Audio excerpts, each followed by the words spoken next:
นี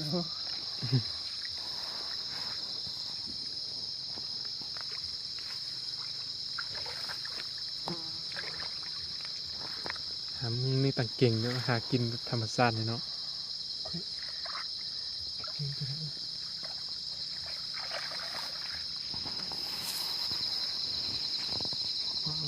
มากิน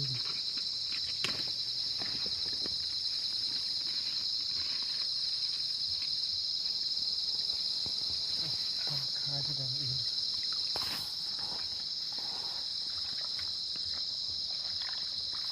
น้องคำใส่ซาวอีกหนึ่งลงยูทูบนี่หลายยูทูบเลย อะไร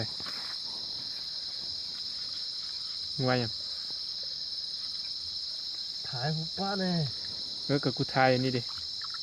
กูทายอยู่ดินี่ถ่ายวิดีโอไว้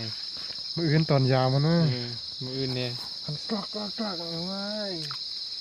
แมนแบบนี้แหละวะเลิกอยู่ติเรื่องนี้เนาะไปบนไหม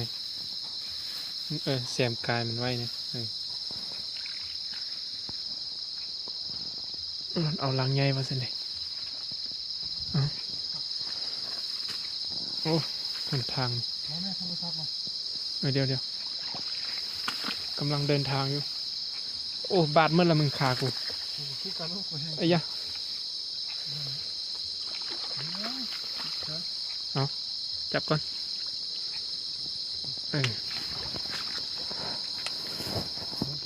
โอ้ยตายมีแล้วกู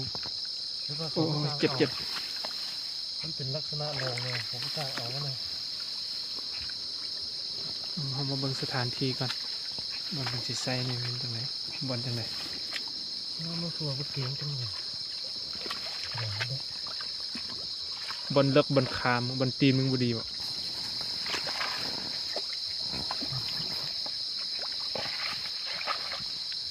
ต้องได้ควัดมันก่อนบ่มันก็มาเพื่อนคือคนอะไรอย่างนี้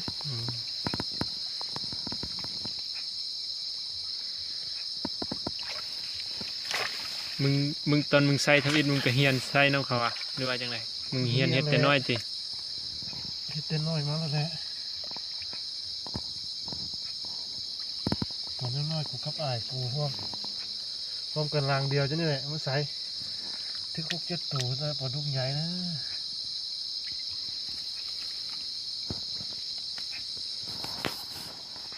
เอาใบมันนะเอา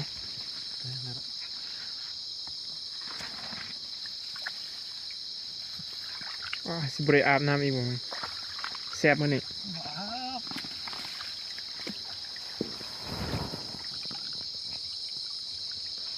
ขั้นตอนมันไม่ธรรมดา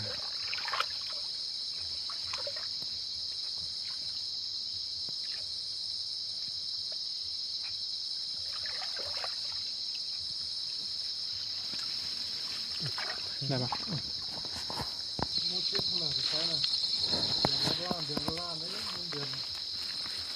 ว่าเขาใส่บนจะได้เอียน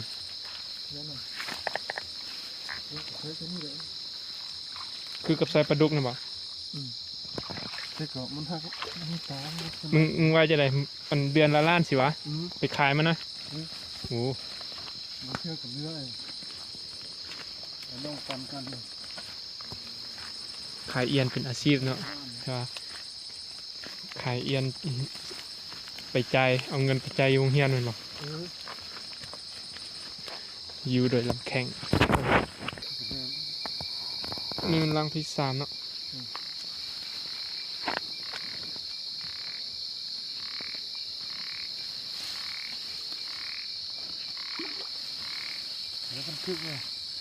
มาซ้ำใส่หลังสุดท้ายกับ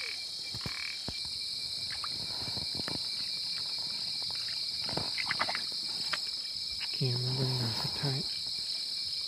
มันเป็นยังบุ้งหนังอยู่ฮะมันคิดหนังอย่างก็เบิ่งไปสั่นแล้วบ่มีเวียกเฮ็ดเลยคอมันก็เสียกันกูยืมไปคำเล่าเพลงไปเขียนบทมาเลย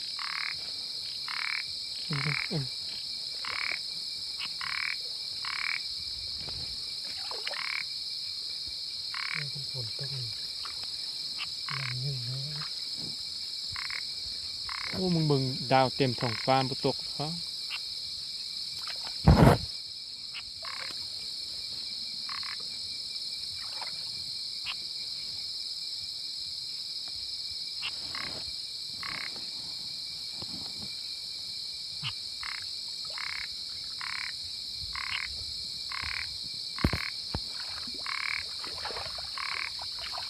มันแหลมมัน อืมเอามื้อเช้ามาเบิ่งกันเป็นจังไดเรียบร้อยที่น่าได้ยินป๊อบๆๆๆเมื่อกี้นะ